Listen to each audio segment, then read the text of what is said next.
Friends, আমার নাম অভি। আপনারা দেখছেন টেক পয়েন্ট। আজকের ভিডিওতে আমরা একটি মজার জিনিস শিখবো, সেটা হলো গিয়ে ওয়েবসাইট কিভাবে বানাতে হয়। সাধারণত ওয়েবসাইট বানাতে হলে অনেক কোডিং এর দরকার পরে আপনাদের HTML জানা লাগবে, CSS জানা লাগবে, জাভাস্ক্রিপ্ট, PHP আর অনেক কোডিং ল্যাঙ্গুয়েজ জানা লাগে। কিন্তু আজকের ভিডিওতে আমরা সিম্পলি দেখবো যে কিভাবে আমরা জাস্ট ড্র্যাগ এন্ড ড্রপের মাধ্যমে একটি ওয়েবসাইট ক্রিয়েট করতে পারবো, এবং নর্মাল কোনো ওয়েবসাইট না, প্রফেশনাল লুকিং ওয়েবসাইট। তো আর কথা না বলে চলুন শুরু করা যাক।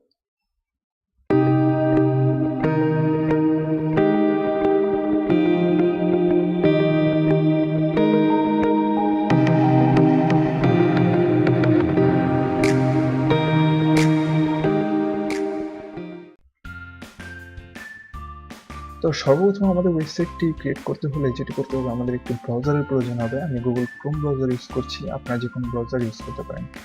তো যে কোনো একটি ব্রাউজার ওপেন করে একটি ওয়েবসাইটে যেতে হবে। ওয়েবসাইটটির নাম হলো গিয়ে weebly.com। তো আমি weebly.com এ যাচ্ছি। এ হলো গিয়ে মূলত ওয়েবসাইটটি। তো এই ওয়েবসাইটটিতে গেলে weebly.com, সাধারণত এই ওয়েবসাইটটিতে গেলে এরকম আপনারা ইন্টারফেস পাবেন। এখান থেকে আপনাদের সর্বপ্রথম সাইন আপ করতে হবে বা এখানে আপনি যে ক্রিয়েটিভ ওয়েবসাইটে ক্লিক করতে পারেন। ক্লিক করার পর এখানে সাইন আপের অপশন আসবে। আপনারা জাস্ট আপনাদের যে কোনো একটি মেইলের মাধ্যমে অথবা ফেসবুক অথবা গুগলের মাধ্যমে আপনারা সাইন আপ করে নেবেন। সাইন আপ করার পর আপনারা এরকম একটা ইন্টারফেস পাবেন যে what kind of website would you like to create. এখানে দুইটা ক্যাটাগরি আছে। একটা হলো আই জাস্ট নিড ওয়েবসাইট, মানে শুধু একটি ওয়েবসাইট। আরেকটা হলো I need a website with an online store, মানে এটা হলো যে আপনি অনলাইন স্টোর করার জন্য যদি ওয়েবসাইট বানাতে চান, যেমন আপনার কিছু প্রোডাক্ট আছে ওগুলো আপনি যদি সেল করতে চান, তাহলে আপনি এই ক্যাটাগরিটা চুজ করবেন যে আপনি স্টোর টাইপের একটি ওয়েবসাইট বানাতে চান। আর যদি আপনি চান যে সিম্পলি কোনো ব্লগ বা কোনো কি বলেন ব্লগ বা কোনো আর্টিকেলের জন্য সাইট বা কোনো আপনার ইমেজ বা ভিডিওর জন্য এমনি জাস্ট লেখালেখি নর্মাল কোনো ওয়েবসাইট বানাতে চান, তাহলে এটা আপনারা চুজ করবেন। তো আমরা স্টোরের যে ওয়েবসাইট আছে ওইটাতে যাচ্ছি না, আমরা just I just need a ওয়েবসাইটে ক্লিক করছি। এটাতে ক্লিক করার পর দেন একটু লোডিং নিচ্ছে। তো এই যে হলো যে আমাদের মূলত যে ওয়েবসাইটটি আমরা এডিট করবো, এডিটের সম্পূর্ণ এডিটরটি ওপেন হচ্ছে। এটা একটু সময় লাগবে কারণ এটা অনলাইনের মাধ্যমে সব প্রসেসগুলো কমপ্লিট হয়। তার আগে মেবি আপনাকে এই যে সর্বপ্রথম আপনাকে থিম চুজ করতে হবে। এখানে অনেক থিম রয়েছে, আপনারা অনেকগুলো যে ভিউ মোড থিমে ক্লিক করলে আরো অনেক থিম পেয়ে যাবেন। এখান থেকে আপনারা আপনাদের পছন্দের একটি থিম চুজ করে নিতে পারেন। আবার এখানে কিছু ক্যাটাগরিও রয়েছে, যেমন পোর্টফোলিও টাইপের বা পার্সোনাল ব্লগ, বা আপনার যদি আপনার পার্সোনালি আপনার ব্লগ থাকে, ব্লগ ক্রিয়েট করতে চান, তাহলে ওইটা এখান থেকে আপনার ক্যাটাগরি পেয়ে যাবেন, event, blog, coming soon, others. তো আমরা জাস্ট বিজনেসে আমরা পার্সোনাল ব্লগ দিই। পার্সোনাল ব্লগে গিয়ে দেন এখানে থেকে আমরা একটি জাস্ট চুজ করে নেব। সিম্পলি পার্সোনাল, আমরা জাস্ট বিজনেসে গিয়ে এই থিমটি আমরা চুজ করে নিই। খুব সুন্দর একটি পাপি দেখা যাচ্ছে, কিউট একটি পাপি। তো এই থিমটি আমরা ইউজ করবো। তো এটা জাস্ট যে থিমটি আপনারা ইউজ করবেন এটাতে ক্লিক করবেন। ক্লিক করলে এই থিমের একটি প্রিভিউ চলে আসবে। তো এই যে মূলত আমাদের থিমটি। তো এখানে আপনারা দেখতে পাচ্ছেন এখানে অনেকগুলো আমরা চাইলে টেক্সট অ্যাড করতে পারবো। এই ইমেজের অপশন আছে, উপরে একটি ব্যানার আকারের ইমেজের অপশন আছে, এবং এই থিমটাতে আমরা টোটাল চারটা হলো গিয়ে পেজ পাবো। একটা হলো গিয়ে হোম, দ্বিতীয় সার্ভিস, তৃতীয় অ্যাবাউট, চতুর্থ কন্টেন্ট। তো এই থিমটি অনেক ভালো একটি থিম। তো আমরা জাস্ট স্টার্ট এডিটিং এ ক্লিক করব। আপনারা চাইলে এখান থেকে হোম, সার্ভিস, অ্যাবাউট, কন্ট্যাক্ট চারোটা পেজ দেখে নিতে পারেন যদি আপনাদের চয়েস হয়। এমনি তো আপনারা চাইলে সম্পূর্ণটা এডিট করতে পারেন। তো এখন হলো যে মূলত একটি আমাদের ডোমেইন সেট করতে হবে। তো ডোমেইন সেট করার জন্য আমরা জাস্ট আমাদের যে ওয়েবসাইটের যে নামটি হবে, যেমন এই ওয়েবসাইটটির নাম হলো weebly.com। তো আমরা যে ওয়েবসাইটটি ক্রিয়েট করবো ওই ওয়েবসাইটটির নাম কি হবে। তো ওই ওয়েবসাইটের নাম আমরা যেটা দিতে চাই সেটা আমাদের সিলেক্ট করতে হবে। তো আমার যেহেতু চ্যানেলের নাম আমি দিচ্ছি টেক পয়েন্ট, দিয়ে আমরা জাস্ট সার্চ দিব। তো সার্চ দিলে এখানে এই যে প্রফেশনাল ডোমেন কিছু দেখা যাচ্ছে, 1 2 3টা, এবং এখান থেকে চুজ করতে পারেন বা ডু মোর। এগুলো হলো কি প্রফেশনাল ডোমেন। এগুলো আমরা যদি নিতে চাই তাহলে এই যে দেখতে পাচ্ছেন .com, .services। তো এগুলো ডোমেন নিতে আমাদের পে করতে হবে। তো আমরা পেমেন্টের অপশনে আর যাব না, আমরা জাস্ট সিম্পলি কিভাবে একটি ফ্রি ওয়েবসাইট ক্রিয়েট করা যায় ওইটা আমরা দেখবো। এখানে যে সাবডোমেন হিসেবে আমরা ফ্রি ওয়েবসাইট যদি ক্রিয়েট করতে চাই, তাহলে আমরা প্রফেশনাল ডোমেনগুলো পাবো না, আমাদের সাবডোমেন ইউজ করতে হবে। সাবডোমেনটা কি? এটা হলো মূলত একটি হলো কি যে কোনো ওয়েবসাইট যে থাকবে তার মাধ্যমে করলে তাদের ডোমেইনের আন্ডারে আমাদের ডোমেইনটা থাকবে। যেমন হলো গিয়ে আমি টেক পয়েন্ট দিলাম, টেক পয়েন্টের পর .weebly.com, মানে ওদের ওয়েবসাইটের একটি নাম দিয়ে দিবে। তো এটাকে বলা হয় সাবডোমেইন, মানে তাদের ডোমেইনের আন্ডারে। তো এখানে হলো গিয়ে আমি যে ডোমেইনটি দিলাম ওটা হলো techpoint.weebly.com, এটা আনঅ্যাভেলেবেল দেখাচ্ছে, মানে এই ডোমেইনটা অলরেডি ইউজ হয়ে গিয়েছে। তো আমরা এটাকে জাস্ট একটু এডিট করে দিই, যেমন techpoint247 দিয়ে দেখি, আর techpoint247, তো এটা চুজ করুন আমরা techpoint1234 দিয়ে দেখি সার্চ দিয়ে। তো হ্যাঁ, এই ডোমেইনটিও আছে techpoint1234.weebly.com। তো এটা আমরা জাস্ট চুজ করব। চুজ করলে এই যে আমাদের awesome you have successfully set up your subdomain name. তো আমাদের সাবডোমেইনটি সেট আপ হয়ে গেছে। এটা হলো গিয়ে এটা অবশ্যই আপনাদের খুব সুন্দরভাবে চুজ করতে হবে, কারণ এটাই হলো গিয়ে আপনাদের ওয়েবসাইটের যে নাম হলো ওই নামটি হবে। তো আমরা এটাকে জাস্ট সিম্পলি কপি করে দেখে নেই যে আমাদের ওয়েবসাইটটি এখন আসছে কিনা।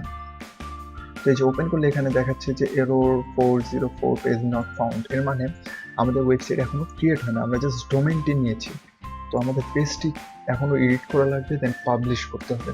তো এখানে হলো গিয়ে আমাদের যেহেতু ডোমেইনটি নেওয়া হয়ে গেছে, তো আমরা ডানে ক্লিক করব।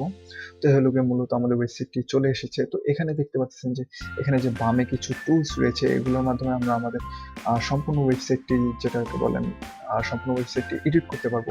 তো এখানে এই যে শো অল এলিমেন্টসে ক্লিক করলে আর অনেকগুলো টুলস এখানে পেয়ে যাবেন। এখান থেকে সবগুলো টুলস তো দেখানো পসিবল না, আপনারা নিজেরাই দেখে নেবেন। তারপরে আমি কিছু ইম্পর্টেন্ট যে টুলসগুলো রয়েছে ওগুলো আমি আপনাদের দেখিয়ে দিচ্ছি। তো সর্বপ্রথম হলো যে টাইটেল। আপনারা যদি এখানে যেরকম একটি টাইটেল দেওয়া আছে, হে লেটস প্লে ফেচ, এরকম আরেকটি আপনারা যদি টাইটেল অ্যাড করতে চান, তাহলে জাস্ট টাইটেলের যে টুল বক্সটা আছে এটাকে জাস্ট মাউস কার্সর দিয়ে ধরে ড্র্যাগ এন্ড ড্রপ করলে আপনাদের এখানে একটি টাইটেল অ্যাড হয়ে যাবে। তো এটাকে যদি এডিট করতে হয় জাস্ট মাউস দিয়ে ক্লিক করলেই আপনারা এডিট করতে পারবেন। যেমন আমরা আমাদের চ্যানেলের নাম দিচ্ছি টেক পয়েন্ট। তো সিম্পলি আমরা একটি টাইটেল অ্যাড করে দিলাম। তো এখন এটাকে যদি কাস্টমাইজ করতে চান, যে এটা ফন্ট চেঞ্জ করবেন বা কালার করবেন, সাপোজ এখানে হলো গিয়ে আপনার টেক্সট এডিট করার সম্পূর্ণ অপশন আছে, যেমন বোল্ড চাইলে বোল্ড করতে পারেন, ইটালিক, তো ইটালিকটা সুন্দর লাগছে, আন্ডারলাইন চাইলে আন্ডারলাইন দিতে পারেন। এটা হলো গিয়ে ফন্টের সাইজ, মানে বড় ছোট করার জন্য এই যে প্লাস, ওইটা সবচেয়ে বড় ছিল। এটার মাধ্যমে আপনারা বড় ছোট করতে পারবেন। দেন হলো গিয়ে এখানে হলো গিয়ে ফন্টের কালার, ফন্টের কালার রয়েছে, যে কি কালারটা আপনারা ফন্টে ইউজ করতে চান। তো আমি সিম্পলি এখান থেকে গ্রিন কালার চুজ করে নিচ্ছি। তো এই যে আমাদের টেক্সটের কালারটি গ্রিন হয়ে গেছে, এটা ফুটছে না, তো আমি রেড দিয়ে দিলাম। তো রেড হয়ে গেল। তো এখানে এখন যদি আপনারা চান যে এই যে টেক্সটটা আছে এই টেক্সটটার উপর আপনি কোনো একটি লিঙ্ক অ্যাড করবেন, সাপোজ আপনার কোনো পেজের লিঙ্ক বা কোনো গ্রুপের লিঙ্ক বা কোনো ভিডিওর লিঙ্ক বা কোনো ওয়েবসাইটের লিঙ্ক, তাহলে এর জন্য এই যে এখানে আপনারা যে একটি আইকন দেখতে পাচ্ছেন, যে একটি কি বলে সিকল টাইপের আইকন, তো এটাতে ক্লিক করলে আপনারা লিঙ্ক অ্যাড করতে পারবেন। তো এখানে ক্লিক করলে আপনাদের এই যে এখানে অপশন দিয়ে দিচ্ছি যে আপনারা কি টাইপের লিঙ্ক অ্যাড করতে চান, ওয়েবসাইট ইউআরএল, স্ট্যান্ডার্ড পেজ, যে কোনো পেজের ইউআরএল, যে কোনো প্রোডাক্ট পেজের ইউআরএল, বা কোনো ব্লগ পোস্ট বা ফোন নাম্বার বা কোনো ফাইল অথবা ইমেল। তো আমরা জাস্ট এখানে ওয়েবসাইট ইউআরএল দেব। তো ক্লিক করে এখানে আমরা জাস্ট আমাদের ডিফল্ট যে আমরা আমাদের ওয়েবসাইটে যে ডোমেইনটি ক্রিয়েট করেছিলাম ওই লিঙ্কটাই দিয়ে দিলাম। তো দেওয়ার পর এখানে আরেকটা অপশন আছে ওপেনিং নিউ উইন্ডো, মানে এটাতে যদি ক্লিক করে এই লিঙ্কটা, তাহলে কি এরকম আরও একটি ট্যাব ওপেন হবে, নাকি যে ট্যাবটা আছে ওই ট্যাবটা দিয়ে ওপেন হবে। তো আমি ওপেনিং নিউ উইন্ডো দিয়ে দিলাম, দিয়ে জাস্ট এখন বাইরে ক্লিক করলে এটাতে একটি আপনার যে লিঙ্ক আছে ওটা অ্যাড হয়ে গিয়েছে। এখানে মার্ক করে দেখতে পাবেন গো টু লিঙ্ক, এই যে আমাদের লিঙ্কটি অ্যাড হয়ে গিয়েছে। তো হলো গিয়ে গেল টাইটেল। দেন আপনারা যদি কোনো এরকম প্যারাগ্রাফ অ্যাড করতে চান, তাহলে এখানে যে টেক্সটের অপশন আছে এটাকে জাস্ট ড্র্যাগ এন্ড ড্রপ করলে আপনাদের একটি প্যারাগ্রাফের অপশন চলে আসবে। এই যে, তো এখানে আপনারা চাইলে আপনাদের যে কোনো প্যারাগ্রাফ, আর আপনারা এগুলো যদি চান এডিট করতে, তাহলে অবশ্যই এখান থেকে জাস্ট কপি এডিট করে নিতে পারেন, অথবা আপনাদের অ্যাড করতে হলে আপনারা জাস্ট এখানে যে কোনো লেখা আপনারা আপনাদের ইচ্ছে মতো অ্যাড করে নিতে পারেন। এখানে ইমেজের একটি অপশন আছে, তো আমরা এটাকে রাখবো না, এটাকে আমরা রিমুভ করে দেব। তো রিমুভের অপশনটা দেখি, রিপ্লেস ইমেজ। আচ্ছা, এই যে এখানে ক্রসের অপশন আছে, ক্রসে ক্লিক করলে আমাদের ইমেজটি রিমুভ হয়ে যাবে। তো তো রিমুভ হয়ে গেল। এখন আপনারা যদি যে কোনো একটি সেকশন আপনারা রিমুভ করতে চান, সাপোজ যে আমাদের টেক পয়েন্ট বা এখানে যে হেই লেটস প্লে ফেচের যে টাইটেলটি আছে এটাকে রিমুভ করতে চান, তাহলে এই যে এখানে সিম্পলি যে ক্রসের অপশন আছে এটাকে ক্লিক করে ডিলেটে ক্লিক করলেই রিমুভ হয়ে যাবে। এভাবে আপনি যে কোনো কিছু এখান থেকে রিমুভ করতে পারেন, যেটাতে আপনি যান সবগুলোতে আপনার সব ইমেজ বা সব সেকশনে আপনারা রিমুভ করার অপশন পেয়ে যাবেন। আরেকটি কথা বলে রাখি, পেজে সাধারণত 3টা সেকশন হয়, এক হলো গিয়ে হেডার, দ্বিতীয় বডি, তৃতীয় ফুটার। তো হেডার হলো গিয়ে যে আমাদের উপরে যে অংশটা থাকে, এই যে আমাদের উপরে যে অংশটা আছে এটা হেডার, এবং দেন বাকি যে অংশটা আছে এটা হলো গিয়ে সাধারণত বডি বলা হয়, এবং নিচনে যা আছে এটা হলো গিয়ে আমাদের ফুটার। তো এখন এই হলো গিয়ে আমাদের মূলত সাপোজ কিছু এডিটিং দেখলাম। এখন আপনারা যদি কোনো ইমেজ অ্যাড করতে চান, যে এখানে যে পাপির একটি ইমেজ আছে, আপনি এখানে অন্য একটি ইমেজ অ্যাড করতে চান, তাহলে এই যে ইমেজের বক্সটি ড্র্যাগ অ্যান্ড ড্রপ করবেন।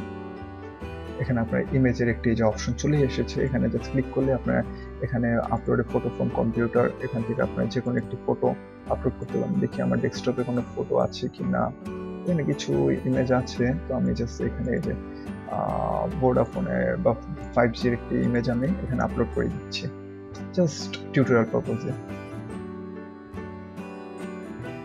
তো এই যে আমাদের ইমেজটি আপলোড হয়ে গেছে। এভাবে আপনাদের অবশ্যই ইমেজটির সাইজটা আগেই ফটোশপে এডিটের মাধ্যমে চুজ করতে হবে। তো আমি এখন ডিলিট করে দিচ্ছি, এটা অনেক খারাপ দেখাচ্ছে। তো এই হলো গিয়ে এইভাবে আপনারা ইমেজ অ্যাড করতে পারেন। এখন আপনারা যদি কোনো ভিডিও, এখানে আরো অপশন রয়েছে, যেমন এইচডি ভিডিও অ্যাড করতে পারেন, যে কোনো একটি বাটন অ্যাড করতে পারেন। সাপোজ কোনো জায়গায় কোনো একটি প্রোডাক্ট আপনি অ্যাড করলেন, প্রোডাক্টের এখন যদি পারচেসের একটি বাটন দিতে হবে, তো এখান থেকে আপনার পারচেসের বাটনটি দিতে পারেন। সোশ্যাল আইকন এখান থেকে অ্যাড করতে পারেন, আপনাদের প্রোডাক্ট অ্যাড করতে পারেন। এখান থেকে আপনার যে কোনো একটি, যদি আপনাদের যে ব্লগ পোস্ট থাকে, যে ব্লগ সাইট বানিয়েছেন, ওটার ভিতরে অনেক রকমের অনেক ক্যাটাগরির পোস্ট রয়েছে, তো ক্যাটাগরি এখান থেকে বানাতে পারেন। এমবেড কোড, যে কোনো কোড, সাপোজ আপনার ইউটিউব ভিডিওকে আপনি আপনার ওয়েবসাইটে এমবেড করে দিতে চান, তাহলে এমবেড কোডও এখানে অ্যাড করতে পারেন। আপনার গুগল ম্যাপ এখানে অ্যাড করতে পারেন, search box, blog code, contact form. আমরা আমাদের অ্যাবাউট পেজে বা কন্ট্যাক্ট পেজে গেলে আমরা সিম্পলি একটি কন্ট্যাক্ট ফর্ম হয়তো বা দেখতে পাবো, এটাতে আছে কিনা জানি না। তো না, এখানে জাস্ট কন্ট্যাক্টের ডিটেলস এবং অ্যাড্রেস দেওয়া আছে। আপনারা চাইলে একটি কন্ট্যাক্ট ফর্ম দিয়ে দিতে পারেন, এটা আপনারা সাধারণত অনেক ব্লগ সাইটে দেখতে পারেন। এই যে এরকম একটি কন্ট্যাক্ট ফর্ম থাকে, যেখানে আপনার যে মেম্বার থাকে তারা নাম, ইমেল এবং কমেন্ট লিখে সাবমিট করে সেটা আপনাদের কাছে চলে যাবে। এরকম আপনারা একটি কন্ট্যাক্ট ফর্ম তৈরি করতে পারেন। দেন এখানে আরো অনেক অপশন আছে, যেমন ইউটিউবের ভিডিও আপনি অ্যাড করতে পারেন, অডিও অ্যাড করতে পারেন, ফাইল অ্যাড করতে পারেন। এখানে অনেকগুলো অপশন আছে, এগুলো আপনারা সবগুলোই এক এক করে আপনারা চাইলে দেখে নিতে পারেন, এবং আপনারা এগুলোর মাধ্যমে আপনাদের ওয়েবসাইটগুলোকে যেরকম ইচ্ছে ওরকম আপনারা সাজাতে পারেন। এখন মূল কথা হলো যে আপনারা যে এখানে এই যে আমাদের যে ওয়েবসাইটের নামটা আছে, এখানে তো জাস্ট সিম্পলি মাই সাইট দেওয়া আছে, এখানে আপনারা আপনাদের ওয়েবসাইটের নামটি চেঞ্জ করে দিতে পারেন। যেমন আমি দিচ্ছি টেক পয়েন্ট, আমাদের চ্যানেলের নাম, তো দিয়ে দিতে পারেন। দেন হলো গিয়ে এখানে শুধু এটাই না, আপনারা যদি চান, আপনারা যেটা বলে কি বলেন, এখানে চাইলে আপনার একটি ইমেজও বা আপনাদের যে চ্যানেল ওয়েবসাইটের লোগো আছে, লোগোটাও ইমেজের বক্সটাকে ড্র্যাগ অ্যান্ড ড্রপ করে আপনারা আমার লোগোটাও বসিয়ে দিতে পারেন। যে এখানে লোগোর অপশন আছে, লোগোতে ক্লিক করে একটি ইমেজ যদি আপনারা দিয়ে দেন, এখানে লোগো আকারে অলরেডি চলে আসবে। এখানে আমার কোনো ইমেজ তো দেখছি না, ভোডাফোনের একটি ইমেজ আছে, এটা আমরা দেখি বসিয়ে দিই। এই যে এখানে জাস্ট আপনাদের ওয়েবসাইটে একটি লিঙ্ক চলে আসলো। এখন মূলত আপনারা যদি সাপোজ আপনাদের এখানে যে ওয়েবসাইটটি যখন এডিট করছেন, তখন যদি আপনাদের এডিটিং পসিবল না হয় বা কোনো সমস্যায় পড়েন এবং আপনারা আপনাদের থিমটি চেঞ্জ করতে চান, তাহলে এখান থেকে আপনার যে থিমের অপশন আছে, এখানে গিয়ে আপনারা এই যে change theme, change font, theme option, এখানে থিমের দুইটি অপশন আছে, লাইট এবং ডার্ক। আমাদের এটা লাইটে আছে, এখন আপনারা চাইলে এখান থেকে ডার্ক করে দিতে পারেন। ডার্ক করে দিলে এটা সম্পূর্ণ ডার্ক হয়ে যাবে থিমটা, এই যে ডার্ক হয়ে গেল। তো এখান থেকে থিমের যে সেটিংগুলো আছে ওগুলো এডিট করতে পারেন। এখানে পেজ আছে, পেজ আমাদের সাধারণত ওয়েবসাইটটিতে আমরা দেখেছিলাম 4টা পেজ আছে, home, service, about, contact. Home, service, about, contact, এখান থেকে চাইলে আপনারা আরো পেজ প্লাসের মাধ্যমে অ্যাড করতে পারেন, অথবা যে কোনো পেজ আপনারা এখানে এই যে ক্লিকের মাধ্যমে এই যে এখান থেকে ডিলিট করতে পারেন। দেন হলো গিয়ে অ্যাপসের অপশন। অ্যাপসের মাধ্যমে এখান থেকে কিছু অপশন দিবে, যে এখান থেকে আপনারা আপনাদের ওয়েবসাইটের জন্য অ্যাপসও ক্রিয়েট করে নিতে পারেন, মানে ফুলি প্রফেশনাল টাইপে আপনারা একটি ওয়েবসাইট ক্রিয়েট করতে পারবেন। দেন অ্যাবাউট সেকশনে আপনাদের জাস্ট ওয়েবসাইট সম্পর্কে, এবং যদি ব্লগার হয় তাহলে আপনার সম্পর্কে কিছু অ্যাবাউট আপনারা অ্যাড করে দিতে পারেন। দেন হলো কি আমাদের সব কাজ যখন এডিটিং শেষ হয়ে যাবে, তখন আমাদের ওয়েবসাইটটি পাবলিশ করতে হবে। তো পাবলিশ করার জন্য জাস্ট আপনাদের কিচ্ছু করতে হবে না, জাস্ট এখানে একটি এই যে পাবলিশের অপশন আছে, পাবলিশে সরি এখানে আরেকটা অপশন আছে। তো পাবলিশে ক্লিক করার সাথে সাথে আমাদের ওয়েবসাইটটি পাবলিশ হয়ে গিয়েছে এবং আমাদের লিঙ্কটি দেখিয়ে দিয়েছে যে কোন লিঙ্কে আমাদের ওয়েবসাইটটি শো করবে। তো এই যে আমরা যে ডোমেনটি সেট করেছিলাম যে tech.1234.weebly.com, তো আমাদের যে ওয়েবসাইটটি ওইটা পাবলিশ হয়ে গিয়েছে। এখানে হলো কি আরেকটি কথা, এখানে হলো কি আপনার ওয়েবসাইটটি শুধু পিসির জন্য না, আপনার এদের এই ওয়েবসাইটটি অলসো মোবাইল ফোনের জন্য সাপোর্টেড থাকবে। এখানে এই যে আপনারা চাইলে যে ডেস্কটপ এবং মোবাইলে ক্লিক করলে আপনাদের ওয়েবসাইটটি মোবাইলে কিভাবে দেখা যাবে ওটা আপনারা ভিউ করতে পারবেন। তো খুব সহজে এবং খুব ফ্রিতেই আমরা একটি প্রফেশনাল লুকিং ওয়েবসাইট বানিয়ে ফেললাম। তো এখন আমরা জাস্ট আমাদের যে ডোমেনটি আছে বা আমাদের যে ওয়েবসাইটের নামটি আছে ওইখানে গিয়ে দেখবো। আগের বার গিয়েছিলাম তখন দেখেছিলাম যে 404 এর নট ফাউন্ড দেখিয়েছে। তো এখন আমরা আবার এই পেজটাকে জাস্ট রিফ্রেশ করি। রিফ্রেশ করার সাথে সাথে আপনারা দেখতে পাচ্ছেন যে আমরা যে ওয়েবসাইটটি ক্রিয়েট করলাম ওই ওয়েবসাইটটা এখানে চলে এসেছে। এখান থেকে আমাদের যে লোগো চলে এসেছে, আমাদের সব ইমেজ যেগুলো ছিল, আমরা তো সাধারণত তেমন কিছু এডিট করিনি। আপনারা আপনাদের ওয়েবসাইট অবশ্যই আপনাদের মন মতো এডিট করে নেবেন। তো সম্পূর্ণ ওয়েবসাইটটি এখানে দেখিয়ে দিচ্ছে। তো এই যে আমরা যে কন্ট্যাক্ট ফর্মটি অ্যাড করেছিলাম, এখানে কন্ট্যাক্ট ফর্মটিও আছে। এখান থেকে এখানের মাধ্যমে যে কেউ কন্ট্যাক্ট ফর্মের মাধ্যমে কন্ট্যাক্ট করতে পারবে আপনাদের সাথে। সরি, এখানে ওনাদের কমেন্ট লিখে জাস্ট সাবমিট করে দিলে আপনাদের কাছে চলে যাবে। Thank you, your information has been submitted. তো ফ্রেন্ডস, আজকের ভিডিওটি এইটুকুই। আশা করি আপনাদের এই ভিডিওটি ভালো লেগেছে। যদি ভালো লেগে থাকে তাহলে অবশ্যই চ্যানেলটিকে সাবস্ক্রাইব করবেন এবং পাশে বেল আইকনটিতে ক্লিক করে দিবেন। তো আজকের ভিডিওটি এইখানেই। দেখা হবে পরবর্তী কোনো একটি টিউটোরিয়ালে। ততদিন পর্যন্ত সবাই ভালো থাকবেন। Till then, take care.